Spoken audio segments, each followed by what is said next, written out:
Bismillahirrahmanirrahim. Assalamualaikum warahmatullahi wabarakatuh. Selamat pagi menjelang siang Bapak Ibu yang udah hadir di ruang tunggu. Salam kenal, saya Dokter Nona Bu, seperti yang udah diperkenalkan tadi ya. Kebetulan saya dokter neurologi atau dokter saraf di Rumah Sakit Ibu dan Anak. Nah, pada pagi ini diberi kesempatan untuk sedikit berbagi dengan Bapak Ibu yang udah hadir mengenai sedikit banyak tentang gangguan tidur. Nah, kenapa harus gangguan tidur? Karena kebetulan beberapa hari yang lalu kita baru saja memperingati hari tidur sedunia, World Sleep Day ya. Jadi tidur itu juga ada hari peringatannya ternyata Bapak Ibu ya. Itu bertepatan dengan tanggal 14 Maret. Nah, kebetulan kita dari dokter saraf paling banyak nih menangani kasus-kasus gangguan tidur ini sendiri. Nah, kenapa penting sih kita harus menjaga kesehatan tidur kita? Nah, dikatakan dari beberapa penelitian bahwa 40% masyarakat Indonesia itu sering mengalami masalah tidur. Mungkin dari Bapak Ibu sendiri di sini ada yang kadang kalau malam susah tidurnya atau udah tidur tapi nggak nyenyak ya, terbangun-bangun. Nah, itu adalah masalah-masalah tidur yang umum dialami sama Bapak Ibu atau masyarakat kita di Indonesia khususnya ya. Kemudian sebenarnya masalah tidur ini tidak bisa dibiarkan begitu aja karena berakar dari tidur ini, problem tidur yang tidak berkualitas bisa memicu timbulnya penyakit-penyakit yang lain seperti penyakit jantung, darah tinggi ya, khususnya diabetes, sampai bahkan yang paling kita takutkan adalah penyakit stroke. Kenapa Dok bisa berhubungan? Nanti kita jelaskan ya. Nah, sehingga selain dengan bermasalah dengan penyakitnya, ternyata tidur yang tidak berkualitas juga dapat mengganggu aktivitas dari si pasien atau kita sendiri. Misalnya nih, kita umpamain aja Bapak Ibu malamnya nggak cukup tidur atau nggak nyenyak. Pasti paginya bad mood ya, kalau bahasa sekarang ya, uring-uringan ya, nggak semangat, mau kerja, mau masak, mau ke rumah sakit nggak semangat karena semalam nggak tidur. Konon lagi waktu udah ke rumah sakit, waktu tensinya tinggi. Seringkali Dok, saya semalam nggak bisa tidur, makanya tensinya naik. Jadi semuanya itu berpengaruh. Terkadang kita mengabaikan, udah sering Dok saya nggak bisa tidur. Padahal kalau misalnya sudah lama terjadi gangguan tidur, itu sudah harus diperiksakan ke dokter. Tujuannya untuk mencari kenapa sih bisa terjadi gangguan tidur, kemudian diberikan solusi. Maksudnya diarahkan misalnya supaya tidak terjadi gangguan tidur lagi. Karena sebenarnya gangguan tidur itu nggak hanya melulu bergantung sama obat, karena kan kadang ada sugesti atau mindset kita kalau tidurnya susah harus minum obat. Nggak mau saya Dok minum obat, takut ketergantungan. Sebenarnya enggak ya, gangguan tidur itu tidak harus selalu diobatin sama obat-obatan, tapi tahap-tahap awal bisa dengan cukup berkonsultasi dengan dokter. Nanti kita ajarkan cara tidur dan pola tidur yang betul ya. Nah, kalau berbicara masalah tidur, kita harus mengetahui peran otak dan hormon dari tidur itu sendiri. Jadi di badan kita ini yang mengatur tidur itu adalah otak. Makanya di sini banyak peran dokter sarafnya sebenarnya. Jadi kalau misalnya kita bisa tidur, bangun, itu semua kerja dari si otak dan hormon yang ada di badan kita. Jadi pas pagi kita bisa aktivitas karena hormonnya lagi aktif. Pas malam kita udah mulai ngantuk karena hormonnya udah mulai turun tuh. Namanya hormon kortisol Bapak Ibu. Jadi hormon itu kalau malam dia berkurang, rendah. Karena dia rendah, kita jadinya ngantuk. Itu semua bukan diatur sama badan kita yang kendaliin, tetapi memang fisiologi badan kita yang buat seperti itu ya. Luar biasa pencipta kita ya, udah buat seperti itu mekanisme secara terprogram. Kalau malam hormonnya turun, kalau pagi hormonnya naik. Tapi kenapa Dok? Kadang-kadang ada orang malam tetap nggak bisa tidur. Harusnya kan hormonnya udah turun. Nah, itulah yang membuat kadang-kadang terjadi gangguan tidur. Kenapa hormon yang harusnya malam itu turun tapi dia naik? Biasanya pemicunya karena seringnya si pasien atau orang tersebut banyak aktivitasnya malam. Kita umpamakan aja orang yang ada shift malam misalnya. Jadi kan hormon kortisolnya ini kebanyakan dipakai waktu malam. Jadi dia berpikir ya, bekerja malam hari misalnya shift malam atau di rumah sakit. Jadi kortisol yang harusnya iramanya turun pada malam hari, pada orang-orang tertentu yang mungkin notabene-nya kerjaannya banyak di malam hari, dia akan meningkat. Dia kebalikan sama orang yang aktifnya waktu pagi.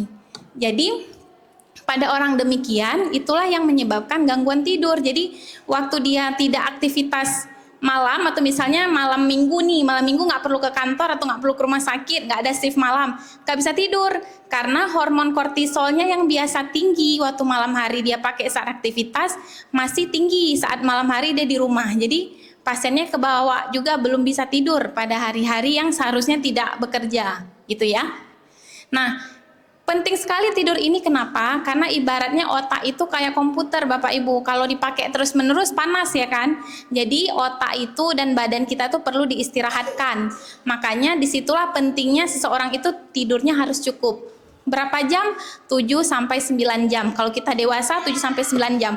Jadi kalau udah 7 sampai 9 jam udah cukup tuh waktu tidurnya. Tinggal kita lihat kualitas tidur. Jadi nggak cukup dengan waktu, dok saya udah tidur sampai 12 jam, malah kelebihan lagi ya kan.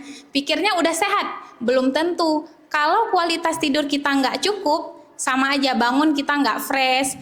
Perasaan kok saya nggak tidur ya dok semalam, itu sering pasien datang, dok saya tidur tapi perasaan saya kayak nggak tidur, paginya tetap nggak seger. Itu berarti tidurnya belum berkualitas ya. Jadi tidur yang baik adalah tidur yang waktunya cukup dan kualitas tidurnya itu harus bagus ya. Kenapa penting tidur cukup? Selain untuk menjaga kebugaran, menjaga konsentrasi otak. Jadi karena otak kita itu udah diistirahatkan, badan kita tuh semua reset lagi dia. Jadi kalau misalnya Bapak Ibu kita umpamain punya HP, HP-nya tiba-tiba macet nih karena dipakai terus seharian buat nelpon, buat balas WA ya, buat lihat YouTube misalnya. Panas dan tiba-tiba dia macet, nggak mau jalan lagi. Gitulah perumpamaan otak kita nih Bapak Ibu. Jadi waktu udah gitu, kita apain nih Bapak Ibu? Biasanya HP-nya matiin, tekan tombol restart ya. Sama juga dengan tidur. Jadi tidur itu ibaratnya kita sedang merestart semua badan kita. Otak, jantung, nafas, semuanya akan terrestart dengan tidur. Kalau Bapak Ibu bisa lihat, kita kan ada alat sebenarnya untuk periksa gelombang tidur kita. Cuman di sini nggak ada, belum ada ya. Jadi kalau pasien itu tidur, kita pasang alatnya, waktu saat tidur dalam, gelombangnya melambat. Denyut jantung melambat, denyut nafas melambat ya. Kemudian memorinya jalan melambat gitu. Dan disitulah proses reset atau restart badan kita. Makanya waktu pagi kita segar lagi, karena waktu menjelang jam 4 pagi itu hormonnya kembali bekerja lagi. Begitulah yang diatur sama badan kita ya. Ini dampak kalau kurang tidur. Kalau kurang tidur bisa kegemukan karena hormon-hormonnya terganggu ya, bisa ke penyakit jantung, bisa ke penyakit stroke ya, bahkan depresi atau gangguan psikologis. Jadi pasien yang kurang tidur tuh sering datang dengan kondisi misalnya udah bertahun-tahun atau berbulan-bulan, bawaannya cemas saja ya, gelisah karena tidurnya tidak cukup dan tidak berkualitas. Jadi banyak problem yang bisa ditimbulkan gara-gara gangguan tidur. Tapi jangan salah, kadang-kadang terabaikan mungkin ya, karena pikir ya nggak maulah ke dokter nanti dikasih obat. Padahal sebenarnya apakah harus selalu dengan obat? Jawabannya tidak. Ada beberapa tips ya supaya tidur kita itu berkualitas. Salah satunya adalah yang pertama kita dengan menjaga sleep hygiene. Jadi kalau ibu-ibu pernah dengar kesehatan tangan, hand hygiene itu kan kita sebelum makan cuci tangan ya, pakai sabun, itu hand hygiene. Ada yang namanya sleep hygiene, jadi kesehatan tidur.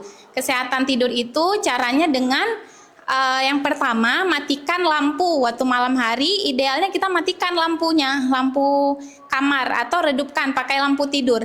Kenapa? Karena sudah ada penelitiannya Bapak Ibu. Kalau malam atau cahayanya gelap, itu hormon yang mengatur siklus bangun tidur kita tuh kerjanya lebih baik, lebih seimbang. Jadi kalau dibandingkan kita tidur dengan cahaya terang, hormonnya itu tidak bekerja maksimal, makanya kita kadang-kadang susah tidur gitu ya. Kemudian yang berikutnya adalah kurangi gadget ya, 15-30 menit sebelum tidur hindari pemakaian gadget, khususnya lagi di tempat tidur. Jadi jangan pakai HP. Sering kadang mau tidur nonton video yang lagi viral gitu ya. Atau nonton, kalau ibu-ibu yang masih muda, nonton film Korea dulu kali ya. Sebenarnya itu tidak disarankan karena 30 atau 15 menit itu adalah fase di mana hormon kita itu mau turun ke fase mau ngantuk nih ceritanya. Tapi kalau kita kasih dia rangsangan, misalnya dengan cahaya HP, cahaya terang di kamar, itu hormonnya itu nggak akan rendah, jadi dia tetap tinggi, akan mengganggu fase siklus tidur kita. Makanya pasien-pasien yang susah tidur pada tahap-tahap awal kita ajarkan sleep hygiene ini ya. Matikan lampu, tidak main HP ya 15 menit sebelum tidur. Kemudian jangan mengkonsumsi kafein atau misalnya kayak kopi, teh itu 15 menit atau 1 jam sampai 1 jam itu sebelum tidur usahakan jangan minum kopi. Itu juga akan mempengaruhi hormon tidur kita. Kemudian yang paling baik lagi, yang paling ideal lagi adalah menyalakan diffuser atau aromaterapi. Jadi dengan membuat lingkungan yang nyaman di sekitar tempat tidur, itu akan membuat proses tidur menjadi lebih cepat. Kemudian ada lagi yang sering terabaikan juga adalah tidak menggunakan tempat tidur untuk kegiatan lain selain tidur. Jadi kadang kita sering tuh buka laptop di tempat tidur ngerjain kerjaan atau baca buku, ngerjain tugas atau apalah yang seharusnya tidak dikerjakan di tempat tidur.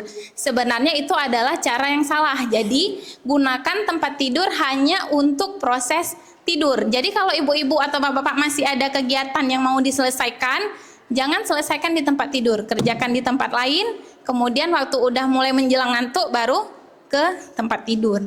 Kemudian tips yang berikutnya adalah jangan paksa tidur. Jadi kalau misalnya kadang-kadang dok capek kali nih seharian mau tidur, udah jam 10 nunggu sampai jam 11 tapi nggak tidur, udah jam 11 sampai ke jam 12 tapi nggak ketidur juga.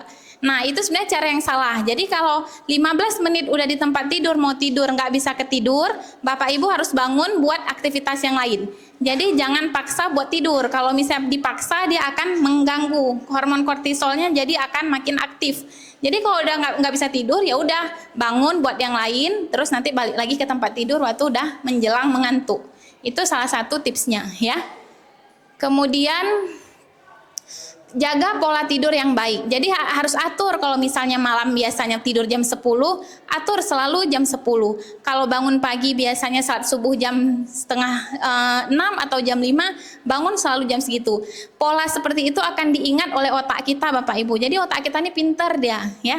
Kayak saya bilang tadi di komputer, kayak komputer. Jadi dia ingat tuh datanya, oh ini badan kita ini kalau jam 10 tuh dia udah ngeset untuk tidur nih. Jadi kalau kita punya pola tidur, jam tidur yang nggak sesuai, kadang berubah, kadang tidur jam 8, kadang tidur jam 12 malam, itu justru akan mengganggu mekanisme otak kita dalam mengatur pola tidurnya. Nah itu biasa sering sama ini ya, tenaga-tenaga kesehatan yang ada jaga malam tuh sering gitu. Jadi karena kadang nih kena shift malam, besoknya nggak kena shift malam, jadi sering ada terjadi gangguan pola tidur. Nah, tidur siang perlu nggak dok? Jawabannya perlu, tapi tidak boleh berlebihan. Tidur siang itu kayak istilahnya istirahat otak sebentar. Idealnya cuma nggak lebih dari 1 jam, 1 sampai 1,5 jam lah. Kalau lebih dari segitu sebenarnya udah nggak optimal lagi. Jadi tidur siang itu hanya untuk kita meriset sebentar otak. Misalnya kita kan banyak nih keseharian sampai kelelahan misalnya ya, untuk tidur siang itu disarankan cuman tidak melebihi 1 sampai 1,5 jam, hanya untuk mengembalikan fungsi aja otak kita supaya fresh lagi, terus bisa aktivitas lagi. Oke, manajemen stres sebelum tidur, ini tadi yang namanya pengaruh hormon. Jadi ada hormon kortisol, hormon itu akan meningkat waktu kita stres Bapak Ibu. Jadi kalau kita lagi banyak pikiran, hormonnya naik. Makanya kalau mau tidur, banyak yang kita pikirin, masalah kerjaan, masalah rumah tangga misalnya ya, hormonnya naik. Sehingga muncullah gejala-gejala cemas, stres, sehingga membuat susah tidur. Makanya kalau Bapak Ibu ke dokter susah tidur, dokternya biasa nanya dulu, ada masalah nggak Bapak Ibu yang sedang dipikirkan? Karena manajemen stres yang tidak baik akan sangat mempengaruhi kita mulai untuk tidur, terganggunya kita untuk tidur ya. Jadi sebagai kesimpulan, tidur itu memberikan manfaat yang sangat signifikan buat kesehatan kita semua, terutama untuk kesehatan organ jantung, paru-paru ya, otak khususnya. Kemudian Kurang tidur dapat meningkatkan resiko kesehatan yang serius, selain masalah penyakit, tapi juga bisa bermasalah di pekerjaan. Misalnya kita jadi nggak konsentrasi waktu kerja ya, mengganggu aktivitas sosial kita dengan yang lain ya, uring-uringan, cepat marah ya, itu juga akan mempengaruhi. Sehingga yang paling penting adalah mari kita tingkatkan kualitas tidur yang lebih baik. Kalau memang Bapak Ibu di sini merasa punya keluhan yang sudah sangat mengganggu dengan masalah tidurnya, bisa berkonsultasi dengan dokter dulu ya. Jadi nanti dokter akan menyarankan ini harusnya gimana. Tidak harus selalu bergantung sama obat-obatan. Gitu ya. Oke, mungkin itu aja dari saya. Lebih dan kurang mohon maaf. Assalamualaikum warahmatullahi wabarakatuh.